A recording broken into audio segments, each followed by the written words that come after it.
Ladies and gentlemen, welcome to the Backlot. We are the Backlot Boys, and this is episode 12 of the Backlot Podcast, and we are super excited to talk about Disney Plus. We have been waiting for this for so very long, and it is finally here.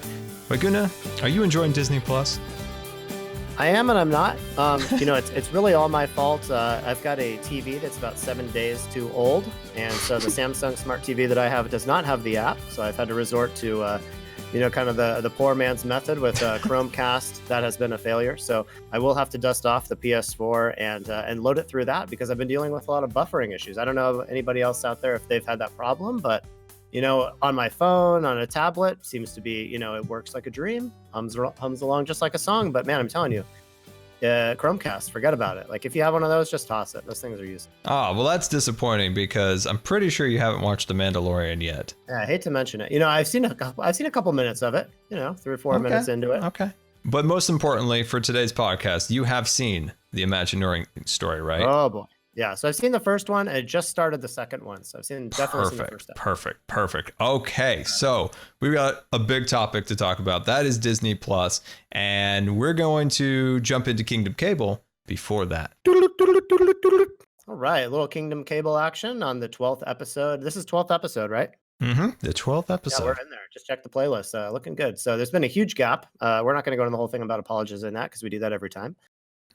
So yeah, a few things. I guess I'll start with some energy savings, some cost savings, a little better for the dolphins, better for everybody. So Walt Disney World, where they have the space, they have the acreage out there. They put in and I can't remember the exact acreage. I feel like it was like 250, 275, 270, something like that. About a 275 acre solar facility over there that's supposed to, I think it's one of those 50 megawatt solar facilities. So it should be, it's going to help out with the renewable energy. They say that it could actually offset like 25% of the power that Walt Disney World needs altogether, which is pretty impressive. So yeah, it's about 500,000 solar panels that they've put in there, and hoping to, I think they're always talking about how that relates to emissions, greenhouse gases and all that stuff. And I think they said it's the equivalent of about taking, just shy of 10,000 cars off the road each year. So wow, not too bad. Pretty stoked about that. What do you think about that? Yeah, that's good. I think they at one point had a solar farm there that was shaped as Mickey Mouse, but I think these ones are so big that they just got with the standard box. And I've heard that these can power an entire theme park. Like if one of them can power an entire theme park's energy needs, right? I think so. So it says 25% of the whole, which I'm assuming that's like the golf courses, the resorts, all that kind of stuff. So I guess if they consolidated down and routed it to one particular park, I'm sure, because think about 25% of the whole thing. That's still, that 25% of the whole is still bigger than what one individual park would need. So I'm assuming that, I'm sure it could. Oh yeah, that's great. I know they put solar panels on the Cars Land building. And as far as I know, I don't know if it's on any other buildings at Disneyland itself. But at Tokyo, I was looking at Tokyo over like an overhead shot of it. Tons of their buildings all have solar panels on them. I thought that's great. Tokyo doing one up on us again. They got Monsters Inc. They got the Winnie the Pooh ride that's better.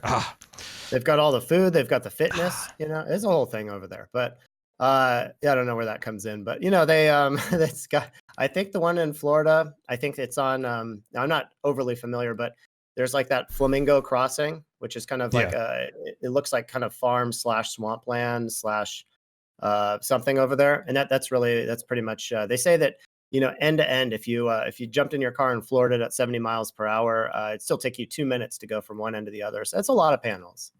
Yeah, that is a lot. That is cool.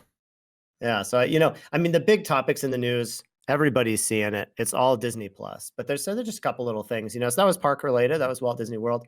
Mm-hmm. I think this one applies to Disney, US parks, because the foreign parks have a little different standards. I know, maybe Disneyland Paris. I don't know. Do you think this is like the most relaxed of the standards for the cast members? Guaranteed. Yeah, they're laissez-faire, just kind of a little different outlook, different kind of thing over there. And I would have to agree, because when I was there, sometimes it was confusing as to who worked and who was a guest, but it's fine. And so it sounds like they're relaxing it. People can grow a little bit of a beard during their vacation time, so that when they come back, they don't have to, shave it, get the red bumps and everything everywhere. So it's nice to see that they're looking out for people's, skincare regimen. That's one of the things that I always felt like, kind of set them apart. Everybody was clean cut, looking nice, but we also want people to be happy, be comfortable, not have razor burn. So Yeah, razor burn. Yeah, I remember I think it was 2006, they relaxed the standard for sunglasses. And I never really thought about that prior to then, but cast members weren't allowed to wear sunglasses on stage. And like not at all, or as far as I know, they were not allowed to. And one of the things I noticed, like when I first saw that, was it was slightly distracting. Like there were some crazy sunglasses, and I was like, oh, I never even noticed that. I mean, it's good, you got to protect your eyes. Probably helps with headaches and things. Cornea health. But I do remember that. I was like, whoa, I never realized they never wore sunglasses. That is really interesting. Huh. Because you'd think, the guys and gals out there working. I just said gals. It's so weird. The people working on the canoes, especially. I always think of the canoes when I think about how hot it is. Or Toontown, they're out there in the heat. They don't necessarily always have a umbrella, overhead to provide them ample shade. So yeah, I could see the glasses being something to throw in there. I guess now they can wear a bracelet or a necklace, but only one of each. And also another interesting fact is at Disney World, as far as I can tell, cast members are allowed to have like a hip bottle of water. At Disneyland, I don't believe they're allowed to do that. Originally they were not allowed to eat. They were not allowed to lean, sit, any of those things on stage. So yeah, some things that make, them comfortable. It is just a lot different than standards of the past, I guess. Didn't Walt have a policy like you needed to have your knees locked? You needed to look like a toy soldier out there, and because you always hear about people, if you don't lock your knees, you're going to pass out. So yeah, I hope he didn't have that. They were just people would be dropping like flies. Maybe it was something else, but but yeah, it sounds like they're kind of relaxed. They're relaxing them a little. Hopefully, people don't do the whole you give a mouse a cookie kind of thing and get real bonkers with it. I'm sure they'll be notified. But yeah, it looks like it's probably for the better unless we start seeing people get out of control here. Yeah, I think they were allowed to wear some length of beard before. I'm not exactly sure how that worked. I know they've laxed it a little bit. So yeah, interesting. I would like to get a cast member's perspective. So if you're a cast member, definitely let us know. But what else do you got in that list? Yeah, throw in the comments. I really only have one other one. There's lots of like little things that you can throw in here, I suppose. But I think one of the biggest things that I've noticed is this whole Disney shop in a shop. I mean, I don't know how many of you guys are at the Disney stores in the mall on the regular. I haven't been in one in a long time. I know that there's a policy, and I think they have it at least here in Minnesota at the Mall of America. If you get there early enough in the morning, they'll do a little scene there for you. If you got, especially you have a young one with you, they'll give them the key. They can unlock the door. I think there's some pizzazz with it all. I haven't experienced that, but I understand that is an option at some Disney stores. So they kind of keep things alive with that. But dude, I haven't been in a Disney store. I couldn't tell you when. But Target stores, they are going to be putting this like shop in a shop feature. Right, it's going to go into I don't know how they're going to do this. I think about 25 stores throughout the U.S. And then maybe I think they said 40 to 50 more additional stores by the end or the fall of next year of 2020. And they're going to throw those in there. They're going to have 50 to 100 products in there of varying complexity. Some of them will be like HBA, so like shampoo or body wash with Mickey on it. Other ones will be figurines and apparel and that kind of thing. So it should be kind of neat, something different. I know that Target's been successful with this model in the past. They had some designers come in at different points. They had Hunter do some licensed Target stuff. They've had they've had a bunch. I wish I could think of them all here right now. I think they even had Tory Burch make a brief line for. Don't quote me on that. Brief line for Target, but here being in the Target epicenter with the corporate headquarters here, we have a couple stores. We have a couple of their test stores in our market. One being the Corey store, kind of over in Northeast where I used to live, and they had some really interesting stuff at that store. That would be where they would test the markets. It's also where the University of Minnesota is. So there's, a kind of a young hip crowd over there, and they'd really test the waters at that shop. and some strange things you'd never expect at Target, some brands that like, you'd see maybe in a higher end location, testing the waters there at Target. So this should be cool. I'm interested to see how this one does. Yeah, that is interesting. Something that I have for the news is Disneyland related in Tomorrowland. So the entrance to Tomorrowland since the 1998 remodel has had these giant rocks that are been called the French fry rocks, and they've kind of blocked and kind of almost dammed up the entrance to Tomorrowland. So as it was, there was like 2 flanked entrances and then one in the middle that was then kind of obstructed by a Tomorrowland sign. They've removed those rocks. They removed the sign, and in its place is just grass. It looks like a 60s design. It really does. It looks kind of like 60s, but then you got the golds and the rockets still not up on the platform where they belong. So there's definitely some work being done to change the entrance to Tomorrowland. Does this mean that Tomorrowland is going to be completely redone in the future? We can only hope. No real signs yet that that's ever going to happen, unfortunately, but I know a lot of people are complaining. They're like, the grass, there's not even some railings around some of the grass. So people have just kind of frolicked and, laying out in the sun on the grass. And I think once the Christmas time commercial stuff has all been filmed, apparently then they're going to go back and they're going to finish it. The grass has only been there temporarily. So we'll see. I think in the next few months, we'll see what that entrance actually will turn out to be, because there's some strange like patterns and things like that in the grass, like extra cement barricades that don't make sense. So I think it's kind of temporary for the holiday season, just so that area is more open. And then once it's done, they come in and finish it. Now, are those patterns that were there like before, like previous construction? Are these like layers on layers that are now being exposed, or is this new? No, this is all new. They've taken the footprint of the rocks and shrunk it, and then in its place is just plain grass. So you're losing like a really nice thematic element is the rocks, but it's much more open, which is positive for crowds and things like that. But your hope is that they'll come back in there and add some more themed elements. The original Tomorrowland entrance was amazing, or at least not so much the original, but the one that I remember as a kid, the 80s to the early 90s entrance. That's what I hope that they can go back to eventually. Yeah, I agree. And maybe we didn't really mention this, but they've that they've done a big shakeup with the organization, with Imagineering. So maybe get somebody coming in there and kind of redesign. Now I don't know which subset within Imagineering would be handling that part, but hopefully they take a look. Hopefully they clean that up a little bit, because there's some continuity issues over there. It's almost like I'm not just going to reference real briefly the Imagineering special. And they were talking about how it's kind of like a movie or a film set in some ways in between the lands. There's this transition that occurs, and that's like a scene transition, or maybe if it's something bigger than that. But when you go from the hub to Tomorrowland, or Tomorrowland to the hub, there's that weird area that's over by Pixie Hollow that just you're not really sure what to do with yourself in that area. So I really hope that they get that cleaned up, find the identity, create that line, but then also keep the edges a little blurred, so it's a smooth transition. But yeah, it's a little choppy. I agree. Yeah, it is a little strange around there. Where you're talking about Pixie Hollow was once Tomorrowland at one point. That's where the House of the Future was and things like that. So yeah, we'll see what happens there. And the last bit of news at Disneyland is that the building that was behind Toontown, where Mickey's Runaway Railroad is going to be built, has all been torn down. It is just plain dirt now. So that's a good sign that Mickey's Runaway Railroad is now like under construction, and they're probably going to start, excavating it out more, adding the utilities, the foundations and stuff will probably start appearing over the next coming months. So now, wasn't that building that was Goofy's massage parlor? What was that building? What was in there before they tore it down?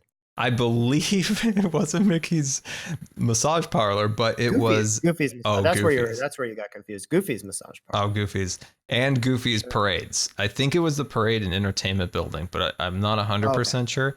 It's what's interesting is where they've torn it out is a very long built, like very rectangle, very long and skinny. Where that's the complete opposite show building over in MGM in Disney World, where they're building Mickey's Runaway Railroad right now, or it got stopped or postponed so they can move construction workers around. But now it's like going to open June in Disney World. But that building is much different shape. So it's interesting to see the differences when that one opens and the Disneyland one opens to see if there really is differences, because the show buildings are completely different shapes. Interesting. Yeah, I thought it was interesting. Like the ride, the overall, like everything that you've heard about the, how the attraction is going to perform, is it supposed to be exactly the same? So this is kind of curious seeing the different size buildings. Well, the only indication on what the Disney World versus the Disney one will look like is the Disney World ones outside in queue are going to be more grounded in reality. And the Disneyland one is going to be tuned from the beginning. You're going into the Hysterical Society Theater or something like that, the puns. Okay. And then you go in there and there's props from Mickey's different cartoons. Whereas the one in Disney World's going to actually have movie props, like real movie props in the queue and stuff like that. So a little bit different. That. Yeah, I like that. Now, movie props from Disney movies, Disney like real life movies, or what kind of props are these? I don't know. They're movie props. That's all I've heard. That's all I've seen. Hey, there it is. Okay. So that's the Disney news I have for you. All right. Well, I think that about wraps it up. Should we move on? Should we go to the big one here? Let's go to the plus size topic. Jumping out of the Kingdom Cable, let's start talking about our main topic today, and that is Disney Plus. Are you ready for a story? And I am ready to listen. Okay, so it came out weirdly a little bit early where I live, and I was able to watch The Mandalorian, watch just a little bit of the Disney story, and then when I woke up, it looked like people were having so many problems. Wreck-It Ralph was holding up like a broken internet symbol, and people were super upset. So I think for whatever reason, in the West Coast market, it came online a little bit sooner than the rest of the United States. And I was able to sneak in some watch time before it just completely crashed. That surprises me, Scar, because you live in the woods. That's true. For you to say that technology thing occurred in your area first that's a first. So it is a first. Cool. Nobody that I could see had it yet. For some reason, it came out and went online here. And then, I went to bed, and then people, I guess it had come online around like 6 a.m. elsewhere. And I was watching at like 6, 7 at night, my time. And that was great. So I was able to get in some stuff. Now, the first thing I watched on Disney Plus, I looked around, The Mandalorian, the Disney Story, all these different things. But the thing that I had to watch first was Steamboat Willie. I just felt it was fitting. Steamboat Willie, and that's the Mortimer guy with the nose and the floppy. He kind of has like goofy ears, but like a Pluto's nose. It's kind of like a hybrid of everybody. No, Mickey driving the steamboat. Steamboat Willie, the first one, the first one. Like that. Yeah. Geez, come on. What kind of trivia? I was joking. I was trying to get you got me. I wanted you to explain it to people listening in case they didn't know. So I was kind of leading on as if I wasn't sure. Of course, I know it's $50. It's $50-$60 for the Lego set of that, which I think is just really great. It's a lot of people. Yeah. It's a lot of responsibility to put it together, but it's pretty dope. So that was the first thing you watched. Now, like that, I don't know. Did you go searching for that, or was that like on a recommended thing? Like that was your first thing to watch. So it's like they didn't even know anything about you yet. Yeah, well, I want to get into like the more technical side of Disney Plus soon, but sure. Yeah, no, I just was searching through all the different things. I was looking through the classics like 20,000 Leagues Under the Sea, Swiss Family Robinson, Blackbeard's Ghost, all of those things, because I do want to rewatch a lot of the old live action Disney movies. I'm checking to see. Wait a minute. You're going to need to be careful because there are some outdated cultural depictions. That is in the technical side of it. Again. Yeah, we're gonna have to, that's something about it. But yeah, it'll be interesting to watch some of those old ones. When I went into the Marvel section, I was looking at that. There was some like spotty stuff there. Like they're missing some things because they have contracts outside of it. But then I was like, wait, the classic Mickey Mouses, and I saw it and I was like, that's what I'm gonna watch first. Steamboat Willie. Did it let you down? Does it hold up? Oh no, I was in fits of laughter. I actually really enjoyed it. I thought, there is some stuff here that still holds up. And this is about as crude animation as you can get. There's better stuff on YouTube today, but there's just always something about those animators and their heart and what they had in it, and it was good. I enjoyed it. Can you do everybody a favor? Can you do your best Mickey Mouse impression? Hot dog, mate. That's actually pretty good. Now you said hot dog, right? Yeah, hot dog there. Yeah. That's pretty good. So, and that's like old Mickey too. That's good. I like that. Yeah, yeah. So it looks Old Mickey like, is a little higher pitched. That was Walt, really getting in it because he was the voice. isn't the thing there too, where when Mickey started out, he was kind of a mischievous, I was going to say mischievous cat, but he's a mouse, but mischievous guy. He's kind of, playing some tricks here and there. But then they decided like, hey, why don't we make this guy a little more wholesome, and we'll bring in the duck, and he can kind of be the, I'm not going to say it. He can kind of be the grouchy guy. He kind of, people get on his nerves, pretty easily. He's liable to throw down at the drop of a hat. Is that kind of how they made that transition? I don't know that for sure, but it sounds right. Sounds good to me. Mickey definitely is different in Steamboat Willie than he is in a following cartoon I watched, which was like basically the Ghostbusters. I forgot the exact name, but it Lonesome Ghost. Lonesome Ghost. There you go. It's he's definitely different for sure. And yeah, in the Steamboat Willie, like he was pulling this cat's tail and stuff, maybe not to today's standards there, but I thought it was funny, even though I would never pull a cat's tail because I have common sense, sure. And understand that. But, it was an interesting thing I don't think they would get away with today. Can we talk Lonesome Ghosts real quick? Sure. So who would you rather be? So if anybody doesn't know, Mickey, Goofy, Donald, they're Ghostbusters. They're hired guns to go and eradicate some of the local residents of their spectral inhabitants. So they're working, they're sleeping, obviously, they're not getting a lot of work. Phone rings. It's a couple of ghosts horsing around on the phone, making some prank calls, and they call the Ghostbusters to come out to their haunted mansion and, stir up some trouble. So when the three of those guys arrive, I'm not going to give anything else away, no spoilers. When the three of them arrive, though, one of them has an axe, another one has a double-barreled shotgun, and the other one has a net. So you arrive on the scene looking for it. First of all, those are not the right things to have. No. But if you had to be one of those, which one of those tools would you like to have for your ghost busting? So do I have an option between a net, a shotgun, a double-barrel shotgun, mind you, and then what was the other one? And the other one was an axe, like a fireman's axe. A flathead axe, as they say. Oh, wow. That's actually really hard. I'll just take the shotgun for the lulz because, a net's not going to do anything. The axe, I guess you could swing it. I don't know. I'm just going to take the double barrel shotgun.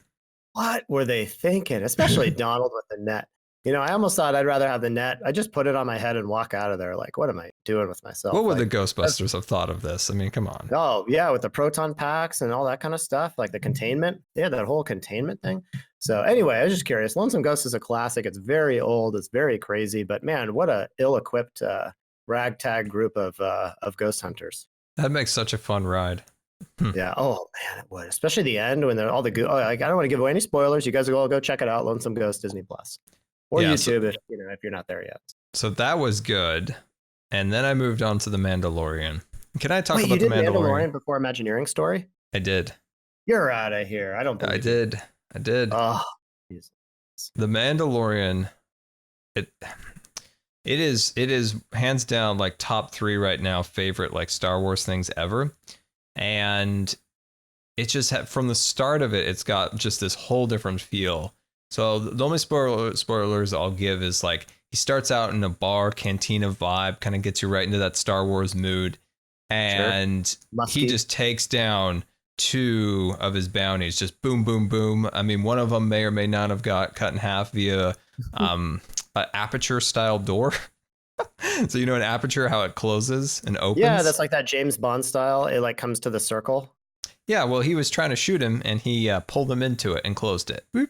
Ooh, and then it cuts to the next scene where there is just stack after stack after stack of carbonite bounties, and I was just like, "Whoa, okay." He gets on the plane. He gets on his his vehicle, and they're flying away. And his bounty, who he hasn't put in carbonite yet, says, "I'd like to get home for Life Day." And if you're not familiar, Life Day is the Star Wars equivalent of Christmas. And they made that reference from the movie. They made the reference. The Christmas special. Yes, they made that reference. I saw that with a large audience a couple of years ago at a special event. So I've watched that movie. It is horrifying. It is, but they made that reference, and from there, I knew it would be good.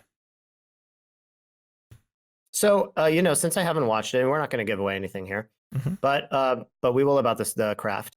So you said he hopped in. He had a bunch of these guys all frozen in carbonite. Is he in this? Is he in a? Is the Star Craft or the cruiser, whatever you want to call that thing, Starfighter?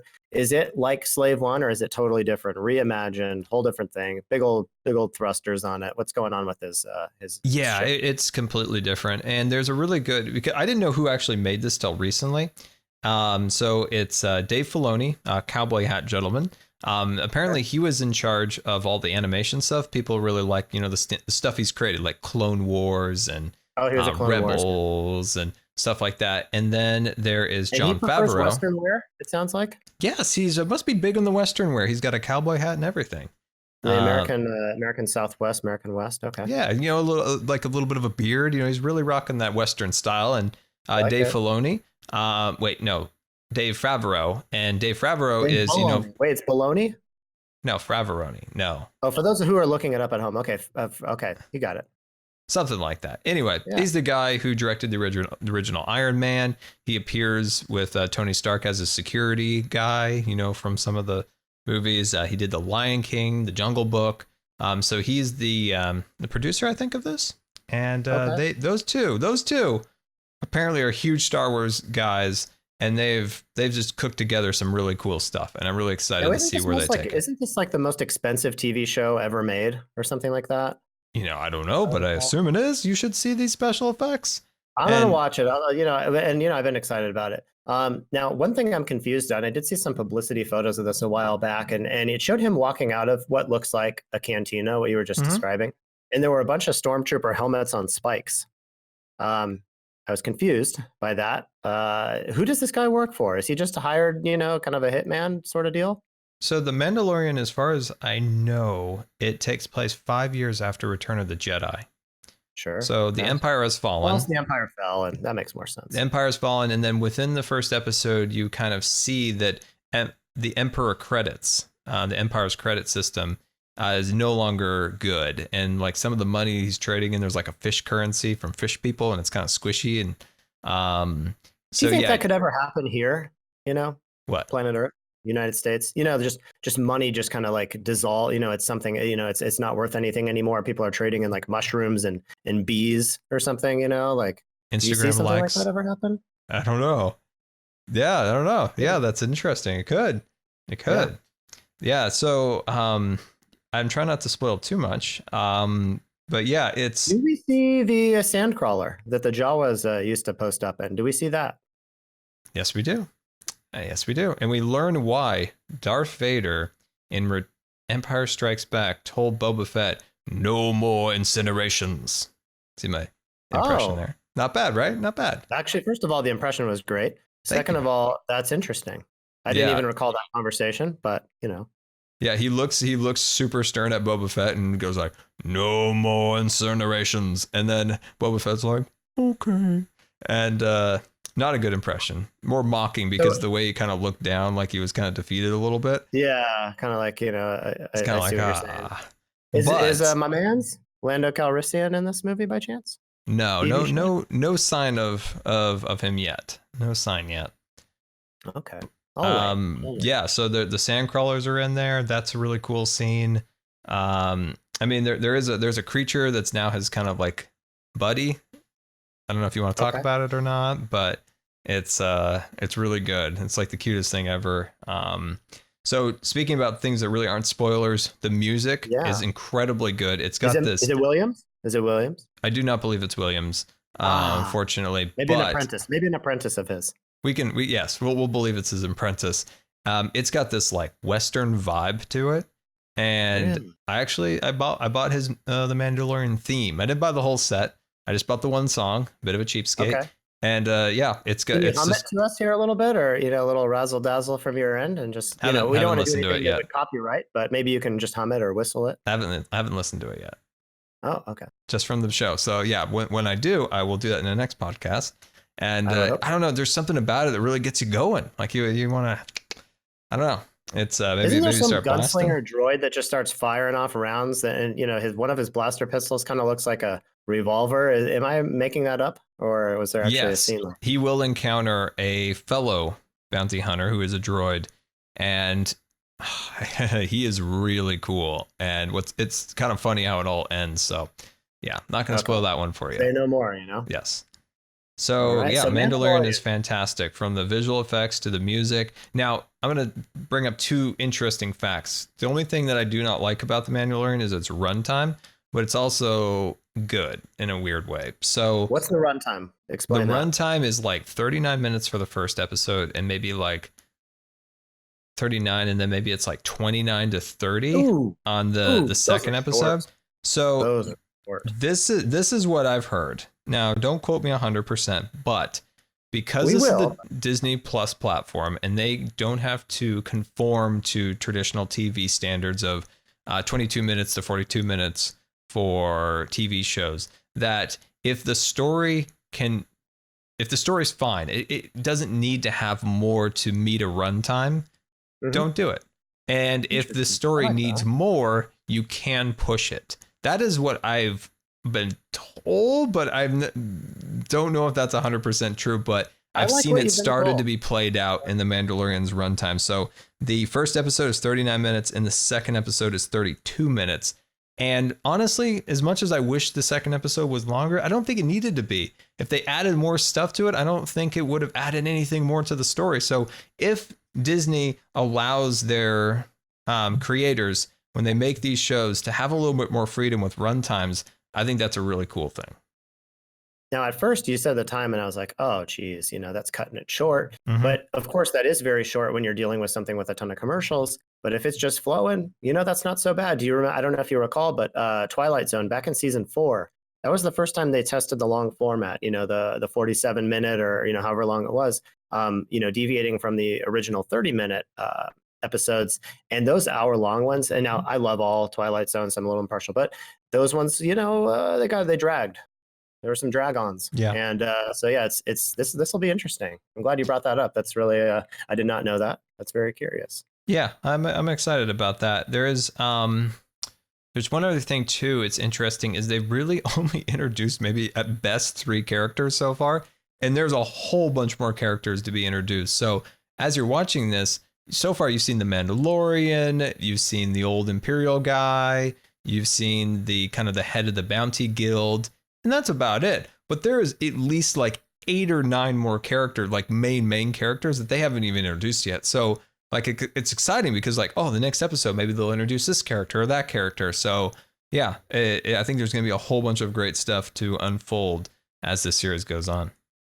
So Mandalorian, now Baby Yoda, was that one of the characters you were referencing, or do we know that this is Yoda, or actually, is it just a guy that kind of looks like him that, well, if you spoil it, we can go on it, even though technically spoilers have been lifted because once the Disney's official or Star Wars official like Twitters and stuff started tweeting out pictures of said Yoda, then it's good. So nobody knows 100% what this creature is, but what we do know is that it's definitely not Yoda. Could it be a Yoda clone? Who knows? It could be anything, but it's not specifically Yoda. Now, the thing is, nobody knows what Yoda's species is. They've never named his species. So that's why people are just calling it Baby Yoda, because we don't really know anything about the creature other than he's 50, or she or whoever is 50 years old and still pretty much a baby. And we have no species name. I always thought that was maybe because he was old, but it looks like he's had that from the beginning. Well, Yoda's like 800 something years old. Sure. Yeah. But the Mandalorian, he has the man underneath the Mandalorian mask, or do we get to see somebody under there? Or? Nope. No. And I hope they don't. Yeah. I like it. It reminds me of Wally. Wally. He's holding the pistol, but I haven't. Actually, those might be gloves. But no, I haven't. I wondered if there was going to be a face reveal on that. Well, there could be at some point in the series, but as of now, he hasn't lifted the mask. And I hope they really, really hold back from doing that, at least for a while, because I think it's kind of nice, because it's interesting to watch something being acted with zero expression. It's very similar to Wally, where 15 minutes of Wally had no dialogue, and I was riveted. I felt like it went downhill after that. So I like seeing that, because I think it's so far being really well done with him just being behind a mask with very few words. Yep, I can dig that. Okay, all right. So I hope you watch it. It's very good. Definitely one of my now I'm a favorite lot more shows. excited about it. Of course, I'll watch it. Yeah, it's very good. You'll love Baby Yoda. And so the one thing we have watched together here now is the Imagineering Story. What are your thoughts on it so far? I want to hear it. All right. So chapter 2 here in the podcast on the big subject matter, we're talking about the Imagineering Story. So there were a lot of things that I really enjoyed about it. I think probably the best part about it is, hate to do this, I'm just going to jump right in. Bob Gurr, Robert Gurr. There's so much to say about him. Again, we keep talking about doing a podcast about him. But he's a very lively gentleman. He's he was down there. He was down there in the trenches, taking the grenades early on with the park, and from all the really cool, innovative stuff they had, but then also all the disasters. They had monorails catching on fire. Hose it off real quick, get it back out there. It was so cool to see some of that stuff in action. Immediately, I'm on Google looking up like obscure photos of Gurr, like racing around in these tiny little Autopia prototypes, and he's got the cigarettes rolled up in his sleeve, and it was a different time, different kind of thing, and it was I think that was my favorite part, was like Gurr and who's the other fella, Rolly Crump. Those are my two favorite Imagineers right now, and it was good to hear their voices. Oh, that was one of my favorite parts. There's the part where they follow Bobby Gurr up into the Matterhorn, and he signs his name on the Matterhorn. After all this time, the creator, there was a special moment, and he signed it, and it was just I think that was the highlight so far of the Imagineering special. And one thing that I really liked about it is that there, especially in episode 1, a lot of little pieces of footage that I've never seen before, and I've seen a lot of old footage, and to see. And even just little segments that were a little bit more drawn out than the usual short clip, like Walt pulling the wrench on the Matterhorn or the monorail beam or something. They played a little bit longer of that clip. He's kind of joking around with the workmen and stuff. And he looks up and he looks down, and you can tell that there could be a joke in there, but he's actually talking about something, that matters. Yeah. It's not necessarily some nonsense photo op. It's like he's there's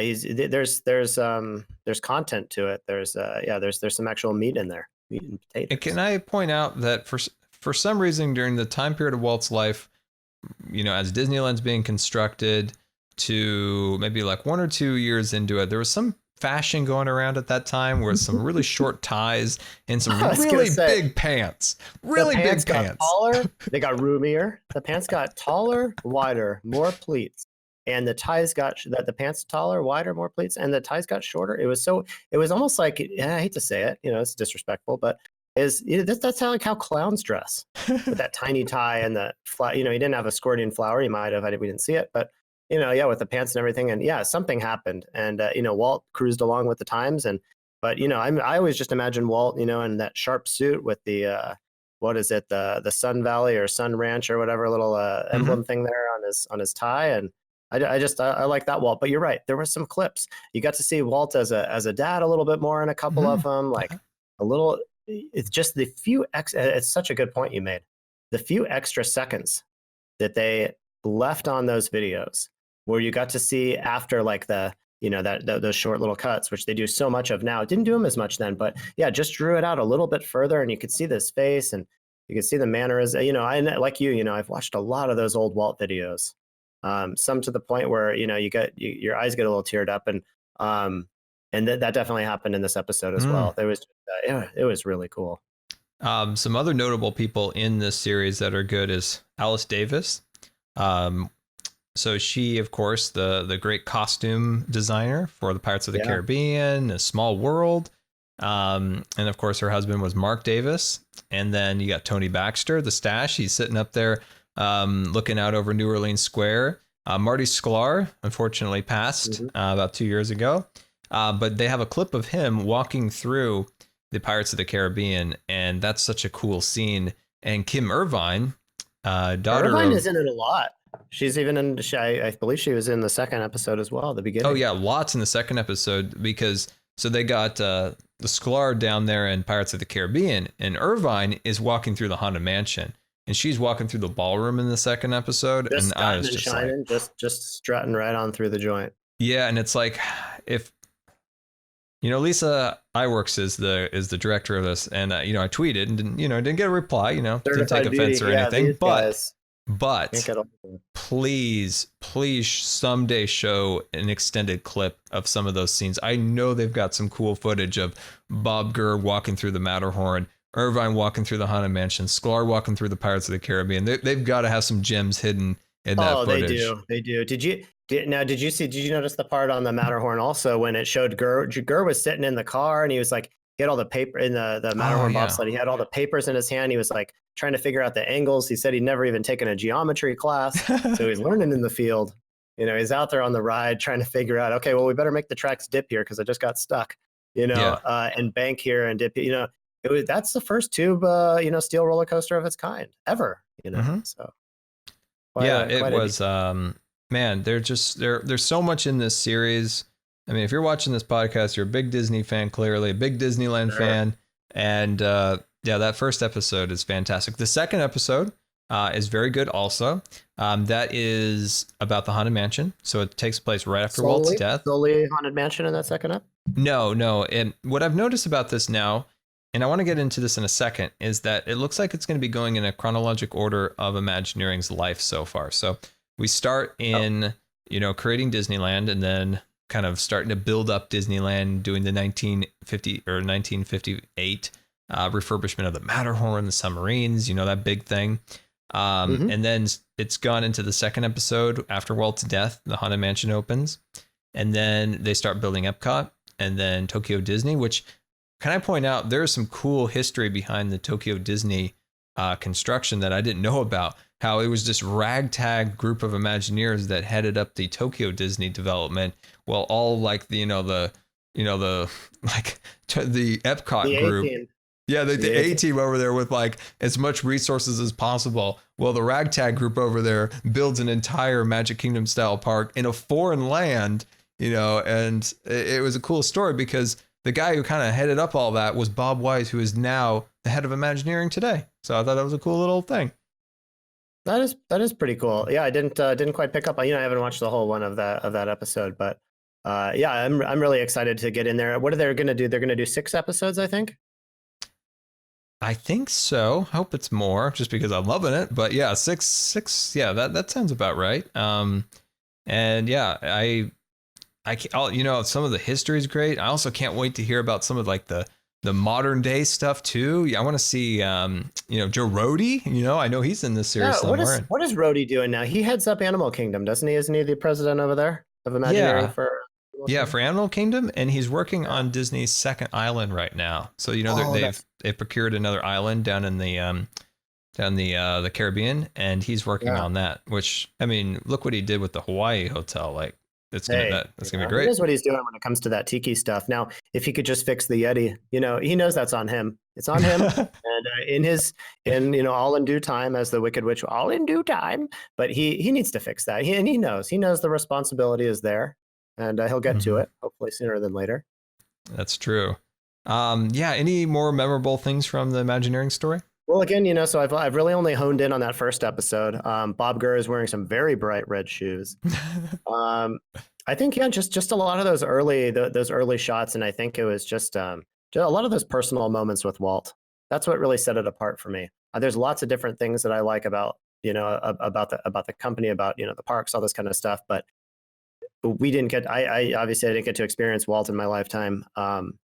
And I just watched, I was making some fried rice or whatever, and I just watched this part where they were talking about when Walt died, that they all kind of they were kind of stagnant there for a little bit. Yeah. Stuck in some like what our leader's gone, and Walt was like the great motivator, and he was the one that inspired a lot of the creativity. And it's not that these guys couldn't do it. Obviously, they proved they could. But they lost some of that confidence when Walt was gone, and there was this kind of funky time, and they knew that they needed to drag out of it. I was going to ask you, what really got them? Was there something do you think it was somebody else that stepped up as a leader? Was it the opening of the Haunted Mansion? Like, what was it that kind of like kind of revitalized them, got them on a new track? Do you know what it was? I don't know. I think it's a combination of a lot of things, but one thing that would be great someday is to interview on this podcast one of them and literally ask that question, because that is such an interesting question that I've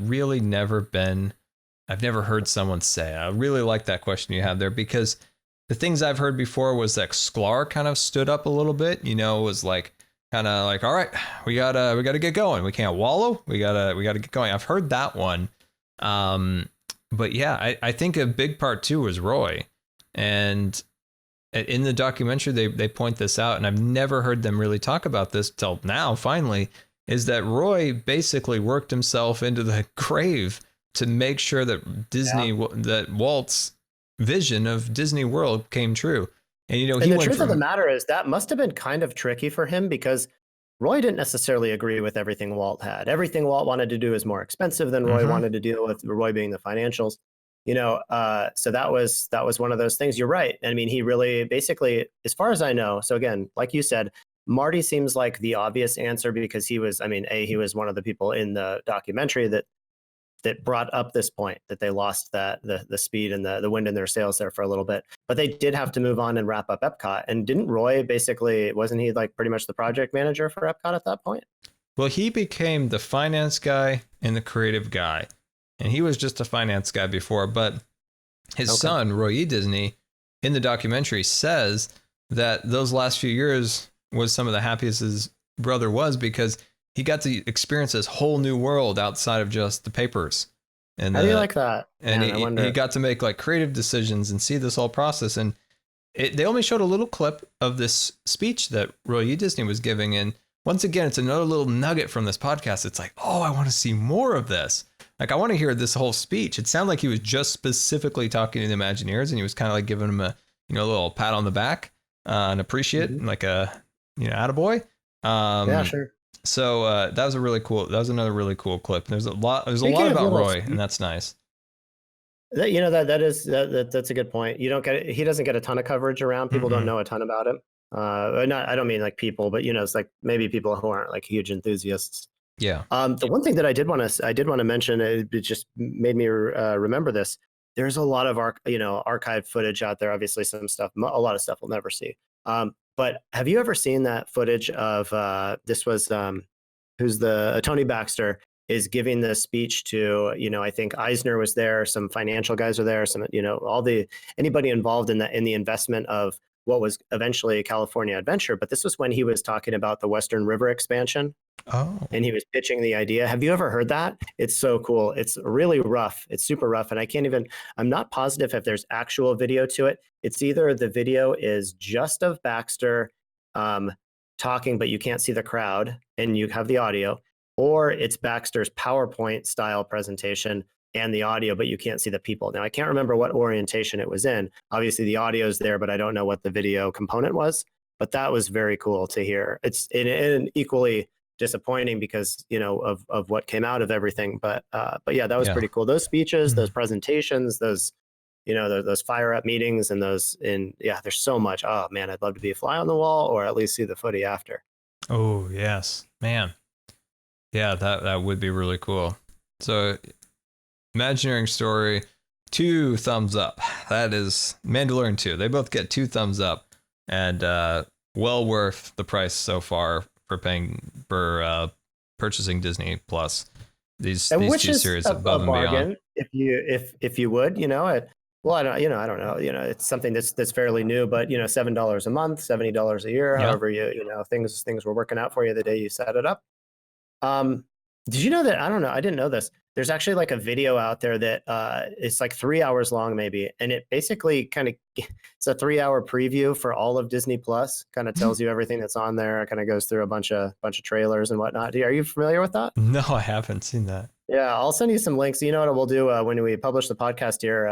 Wherever it is, we'll include some links and we'll give you some of these. One is to that, and then there's another one that actually, to the current library, there's a complete list of everything that's on Disney Plus. If you're still on the fence and not sure if you're going to get it, there's the free trial, so you have that option. If you don't want to do the free trial, then what you can do, be happy you do it. Go to this list and check it out. I mean, there's obviously thousands of titles. Scroll through, find some of your favorites, and that should be the one thing that gets you over the fence, and you go ahead and get this booked and start checking stuff out. Yeah, and for people who have Hulu and the ESPN, or is it Hulu? No, that's a different thing. Silicon Valley. Oh man, I want to see that last season. So you can bundle all three of these products together for like $12.99, which is still less Yeah, than you'll have, Netflix. yeah, it's a pretty good deal. It's a pretty good deal. You know, Disney actually, so you're not going to see a lot of ads. You're not going to see a lot of banners and, pre-roll and stuff, at least not as it's proposed and how it's functioning right now. But, Disney did make that deal with Stars. Originally they had given the Force Awakens property to Stars to air on their platform. And then, Disney Plus is getting ready to come out. They're like, we got to get Force Awakens back. What are we going to do here, Stars? So they negotiated out a deal. I think it's mainly on that main page. You may see some Stars, and that's STARZ, banner ads on Disney Plus. Don't be alarmed. Don't be bothered. Probably don't click on them either. Or do. But those are that was out of a deal. Otherwise, outside of those banners, you really shouldn't see too many advertisements on the platform. Oh, interesting. I didn't know that. Yeah, it's the one place that you may see ads. It's again, not everybody will see them. I mean, so what is it? U.S., Canada, I think Netherlands, Australia, New Zealand. That's what's active now. And then, our friends in the U.K. and Germany, France. There's two others, Italy and Spain. I think they get theirs in March. End of March. Oh, okay. Yeah, I but knew. anyway, so I didn't know about that areas ad. to see, will have the potential to see different ads. But if there are ads, it's probably Stars related. Interesting. Yeah, here's what before I get to my recommendations, I do want to talk about this, and it's a concern that I have.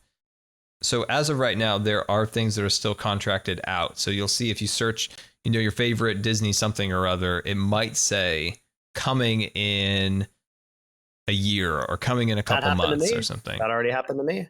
So when you see that, that's okay. Well, that'll come soon. I think there was something that said everything would be, all outside contracts would be done by like 2022, maybe.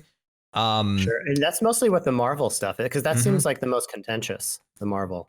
Yeah. But here's a problem that I've heard, and this would be something I'd be very disappointed in, is if they go back to the Volt method and say, hey, we're going to pull out Dumbo. No. We're going to pull out a couple Pixars out of there or something like that. That was a rumor, and I don't know if that's going to come true, but that's a way I think of killing the platform, because the appeal to this is that you have this massive library now to look through and watch to your heart's content. I especially think it's probably good for the families, the children. A parent, might not have their specific, movie that the kid wants, and they can pull it right up out of this giant list. This is like, this is science fiction for when we were growing up. So I really hope they don't go to that Volt method. And if you're not familiar with I was actually just on Disney Plus, and the first time I've ever had an issue with it, just crashed on me. But so far, that is the only issue that I've had so far. I've had one. I had one crash on the platform yesterday. And, honestly, when you think about it, it's pretty good for their first go at it. I know some people have been criticizing it for this and that. And yeah, there's features that I'd like to see here. I'd like to see a better area for shows that I'm watching. So you have your banner ad at the top that showcases, some of their big things like The Mandalorian, Avengers Endgame, stuff like that, Simpsons. It's got its own problems there. But if below that they had a place for the things you're currently watching, instead you got to search for what you're watching, and it every single time. It saves where you've watched, but it's super inconvenient. Yeah, there are a couple hiccups, and what do you want to talk about hiccups with the lost information or the hacked accounts? Do you any insight into that? No, I know Disney at one point just said it was basically your fault, or you've used the same password, hey, stop or using something. The same password, stop giving out the accounts, it's your fault. But it seemed like there was a lot of it. But then again, look at the grand scheme. What do they say? There's 10 million subscribers to Disney Plus today. That's not so bad. A couple of people. And you never know. People do give out their passwords to just about everybody. Or they log on in a public place. There's a million reasons this could be happening. Yeah, I'm a little doubtful that Disney Plus was hacked. Just knowing the patterns of humans and being like, hey, here's my Netflix password, here's this, that, and everything, and you've already given it to like 20 people. And you get those emails all the time from your friends or family's emails that have been hacked, trying to get some money from you. So, hey, we're in Ecuador. The reason that my voice sounds different, I am your son, but I got my nose broken in a bar fight, and I could really appreciate some cash to get home. You know what I'm saying? And you get those calls. So, that stuff happens all the time. So I think let's wait and see before just completely jumping on the let's hate it Yeah. bandwagon. Yeah. But so yeah, like I said, I'd like to see the watch page built into there. But once again, out of that, I just want to see more original things. I mean, there's lots of old stuff on here that's great. I'm looking forward to seeing. But once the Mandalorian and the Disney Plus thing or the Imagineering Story is done, there isn't a lot more original content. But I There hope is they Jeff are. Goldblum. Jeff Goldblum, National Geographic has some stuff planned. Yeah. I believe Henson Company. They got Earth to Ned coming on, that kind of talk show for puppets. Oh yeah. Oh yeah. Oh, That's there's okay. laughs and goofs. You'll have a good Yeah, time last I watching do. it. I enjoy a laugh and a goof, of course, but I guess maybe some of the more stuff, some of the stuff is still to come, like the Obi-Wan series. There's a bunch of other Star Wars things coming too, but we just have to wait a little longer for those, and that's Yeah, you're a okay. little more sophisticated with your entertainment requirements than than myself, at least. I'm interested in Forky asks a question. Monsters at Work. Some of those little spin-offs I think are kind of fun. I already watched the Forky, one of the Forky ones. It was the one where What is a Friend? I haven't watched What is Money yet, but I'm looking forward to it. What is a Friend is very funny. Oh, I am looking forward to Monsters at Work. I am very much That could looking be forward to cool. that. Got a Can we friend say like working our on it. least Come favorite on thing? now. What's your Of least course we're favorite looking thing? forward What to do you that. just aside from that a little bit of that functionality, that user interface stuff? What are you the most like kind of disappointed with?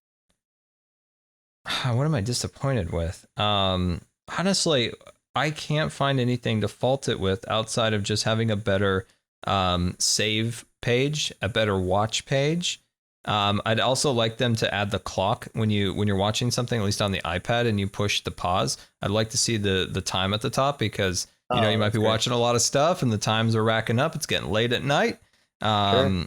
But honestly, this is met all my expectations. I'm not dissatisfied in anything.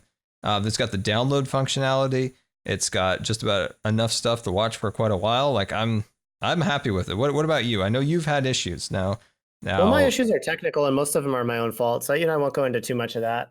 I think it's, I think what's great about it, is that it's available on so many different platforms, running a variety of operating systems. mhm. So iOS is great. Obviously, you said you watch most of it on your iPad, I think. Yeah, I watch everything, Netflix, Your everything iPad Pro, excuse on me, my iPad. Yeah, big honk. it's big, it's Um, heavy, but it gets the you job watch it done. on there. What? So PS4 they run like Orbis or something. So you can watch it on there. Xbox One is actually really interesting because the regular Xbox runs on a Windows 10, kind of almost like a standard issue OS, but Xbox One is that nano visor. It has the partition environment and stuff. So that is a little bit funky. But again, it runs on all these different platforms. It's all great. But yeah, my Samsung Smart TV seems to be an issue for it. But again, like I said, those are all my own. That's personal problems. So if I had to say one thing I'm not happy about, just pick one thing. Ready It for it. is, and this is not even. This is partly Disney Plus. Maybe it's kind of Disney as a whole. Did you know? Did you know that Disney is planning on remaking Home Alone? Not just planning, they're going to. They were going to reboot, remake, I did not know reimagine about that. the original Home Alone. I don't know how they're going to do it. John Candy, rest in peace. I don't know how they're going to do it. I'm very upset about that. I don't know. I'm hoping that there's like a petition, maybe, to stop this. But it's really absurd. It sounds like, I mean, I don't know. I'd rather see a fourth Santa Claus with Tim Allen than see them do this. Like it's just. I don't think it Well, could be. stop. I don't see in its original way being viable in today's time. Well, the story won't work. It's It too won't easy to work. get all this. And It's also, yeah, it's just it's a little bonkers, maybe And there's going to again, be an this is EMP. Maybe an EMP goes off over the city and just wipes the electronics out. Maybe the solar flare wipes the electronics out. But I but got then you're one for dealing you. with way bigger problems, and like I just yeah, I don't know. I think you're right. Those are certainly viable some plot lines to kind of make things run a different direction. But not to be confused with Stoned Alone, which stars Ryan Reynolds, and I think Joe Pesci's actually going to be in it too. And it's kind of a comedy. Off color, maybe it's probably be on Hulu. Uh, Disney Plus is really trying to keep PG-13 and below on the Disney Plus platform, and then anything like if you say you want to watch Deadpool, just kind of wade on over to the Hulu, because that's where you'll be able to watch stuff like that. So, okay. But it's disappointing. It's disappointing about the Home Alone thing. I just found that out, and a lot of it has to do with because originally that property was owned by Fox. Disney picked it up in the acquisition. So that I don't know. That stresses me out. And the other thing that I saw this article, and anybody can write anything, right? But it was on a fairly, I don't know, people go to this website. So I saw this article talking about like the 20 worst titles on Disney Plus. Okay. Some of them were, I kind of understood, but Home Alone 2 was on there. And I was inches from throwing my computer out the window. Inches. Maybe centimeters, for folks across the pond, centimeters away from just taking all the hardware and just out the window. And, these would be hard windows to replace. So it was one of those things. It really bothered me. Home Alone 2, just classic movie. So now I'm just thinking there's no credibility with the person who wrote the article. There's no accountability because there wasn't a name. It was the whole thing. There's like a pen name, I think. They did, Kazam was on that list, starring Shaq. So I was disappointed to see that there was, they can't do Shaq like that. Shaq is a national treasure, a world treasure. No, and some stuff made sense. Cars 2, that's like the Tokyo Drift of the Cars series. Yeah, not so good. Frowned upon in a lot of ways. Return to Oz was on there just because it's super creepy. Some other stuff. Aristocats, which is, arguably a horrible movie. That animation was extremely rough, which I know was intentional. They wanted to show some of the more like hand-drawn styles and all that kind of stuff, which, and I do like traditional animation, but Aristocats is not good. There was one called Gus, which is a donkey that plays football, which, he could have been, I don't know. What is this Gus and a donkey? He could have been, it's from the 70s. He could have been oh my God, I found it. The eventual Air Bud. But I think he plays for a football team called the Adams, and it actually has a nucleus on the helmet itself. Yeah, it does. I'm looking it up right now. Is that Strongest Man in the World? I'm sure you're seeing that title. That's another horrible one. So, Aristocats, Gus, and Strongest Man in the World all came out in the 70s. So I think the 70s. It had Asner's in it. Oh my God. Yeah, it's a wow. Tough one. 1976 was Gus. Okay. Yeah, I kind of want to watch it actually, but so Three Men and a Baby was actually, that movie grossed a lot of money. There were a lot of big name actors, including the guy, with the Burt Reynolds was in it. That movie was actually, has a lot of tones that movie couldn't be made today. But the interesting thing about it is that it actually grossed more money, when you consider inflation, than Guardians of the Galaxy. This is a big film. But again, it's got some, it's kind of like, hey, maybe they don't have that on there. Maybe they moved that to Hulu because there's like some, there's some themes, might not be suitable there for PG-13. And then Turner and Hooch. You guys have all seen it. You've all seen it. Tom Hanks, classic Tom Hanks. And you're just forgetting, but it's just another one of those movies where a dog dies at the end.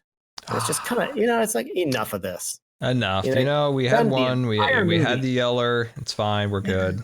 We're all through with the pet dying. Marley, Bambi was just racing in the rain, worst. and all dogs go to heaven, which that happened in the beginning. But it's like they spend the whole movie getting you to fall for this pet, and then it's just like, come on, busted. That's my only thing. Otherwise, technically and user interface, everything, I'm real happy with. I'm pleased by it.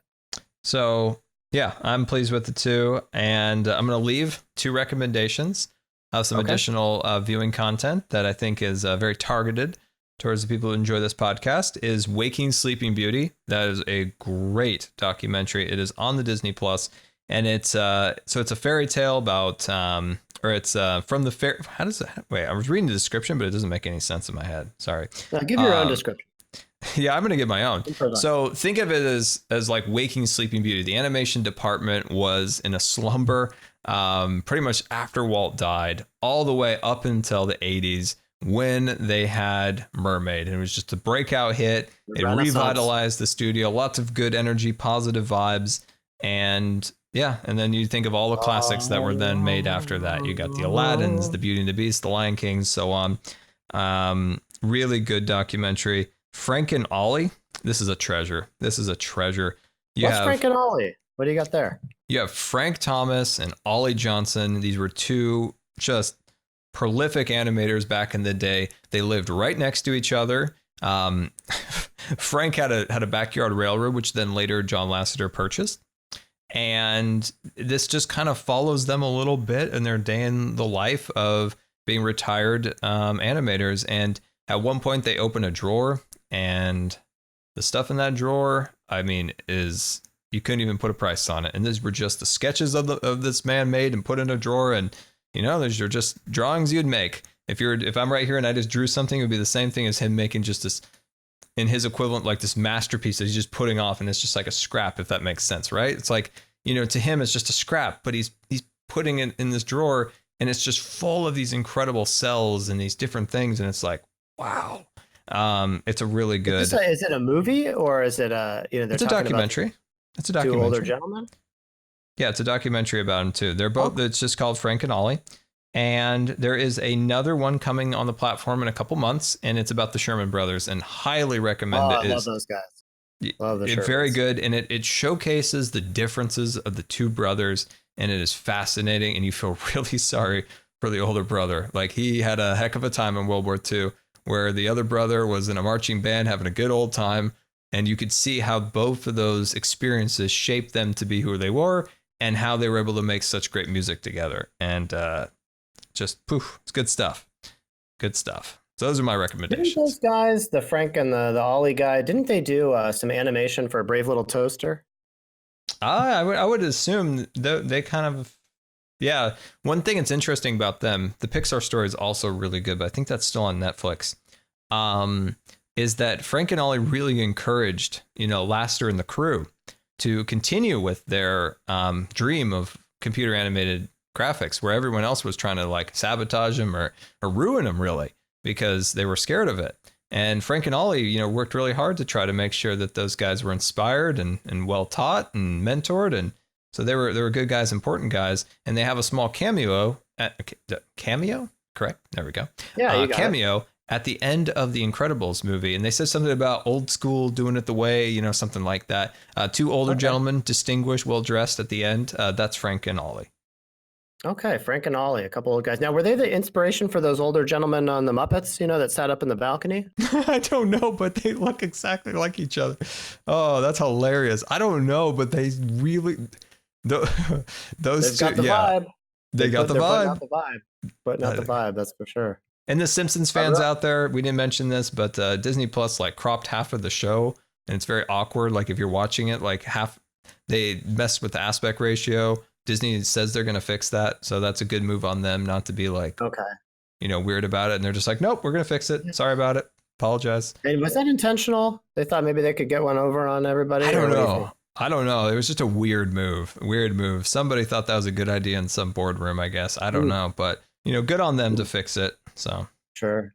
I mean, The Simpsons is a treasure, and you know, that's how many episodes? Because allegedly it's the whole library, right? There's a few episodes missing that were removed for a controversy. Controversial, or do you think maybe they put those over onto Hulu for everybody over there? I don't know. I know some of them have been removed. I know some people are like, well, it's a good thing I've got these on DVD. So I don't know, because I'm not a huge, not that I'm not a fan of Simpsons. I've just never watched a lot of Simpsons. I always liked what I saw. I just never really got fully into it. But 30 seasons, there's a lot of episodes in 30 seasons. I don't know how many episodes per season. Pretty bonkers. Quite a few eps. I'm sure everybody can find something that they like in there. Okay, so those are your recommendations. Anything that you'd like everybody to stay away from? You know, there's this one guy down at the bottom is Dr. Pole. My dad watches him. It's kind of creepy. Sometimes he seems a little like mean to the animals at times. I don't know. Maybe he's a good guy, important guy. I don't know, but I just never really cared for the show. Never really cared for it. Dr. Pole, National Geographic, Dr. Pole, Pol. Just never really cared for the gentleman when my dad's watched him. So, you know, maybe, you know, go away from that and watch something else like Inspector Gadget. Kind of gangly dental situations happening there too. It's like a little frightening. Is he a British guy? He's from the States. Who is this guy? I think he's from the States. May I recommend 8 Below, The Miracle? Oh, 8 Below. You know what else is on there? Iron Will. I just noticed Iron Will was on there. What about Cool Runnings? Yeah. Oh, great. John Candy. The more John Candy movies that they can get on here, the better, I feel like. And And so, yeah, but back to Iron Will, classic. Unfortunately, from what we found now about Kevin Spacey, that makes things tough. But he does play a great role in that movie to separate the actor from the poor behavior. It's a great movie. But Eight Below is awesome too. That's a good one. Yeah. Classic Paul Walker. So what are you going to be watching after we end the podcast here? Well, Mandalorian, I gotta do what I gotta do. And I did make the deal with you, and I explained this before. I think everybody at home would agree. If you're gonna watch Mandalorian, make sure you either have a Retina display, you have one of those TVs that kind of curves around you a little bit, something cool, because it's got all these great effects. And so that's why I've been, real hesitant to watch it on the iPad. What I'll probably do as I'm drifting off here, I'll probably start watching episode 2 of the Imagineering Story, just because I'm already into it. I started watching it before I started making food. So I'll check that out, but I will definitely be watching The Mandalorian, especially as soon as I can get it up on my tube here at home. That sounds good. I am going to start with the Star Wars movies. I haven't seen the original 3 movies in so long, and I'm really looking forward to watching them again. And I've been holding off for a very long time so I can watch them on here. So that's my next thing, because I'm still waiting for the next Mandalorian episode 3. So, in closing, Disney Plus sounds great. We got some stuff going on in the news with the solar panels and the long beards and everything. So I guess what I would ask, folks at home, if Scar was in the Star Wars universe, would he be a rebel, or would he be a devout member of the Empire? And if whichever one he's in, what character in the original 3 movies, those ones that came out back in the day, of those 3 movies, what character is he most like, and why? Oh, in the original 3? Yeah. So you've got to work with A New Hope, Empire Strikes Back, Return of the Jedi. Of those 3, if everybody's watched them, what character in those would you say, yeah, that's him, that's Scar? Okay, is he that blue elephant that plays the piano? Is he, is he that little guy with Jabba that's like trying to bite his tail all the time? Who is? And I didn't mean to pick those 2, but yeah, you picked the worst ones. What in the world? I can't get anything any better. Noodles, somebody flying a plane, some lightsabers. It could be anybody, but saving the galaxy. Pick out your favorite. Pick out your favorite person that you think Scar most resembles, or the Rancor. He could be anybody. Your choice. I didn't mean to just pick monsters. It was just, it's tough. It's hard to remember sometimes. All right. Well, I'm looking forward to seeing this in the comments. Once again, thank you so much for watching the Backlot. Wow, I blew that one. The Backlot Boys. Bad luck to everybody. The Bad Luck Boys here. It is episode 12. We thank you so much for watching. I hope you enjoy Disney Plus as much as I am. And until next time, we'll see you later.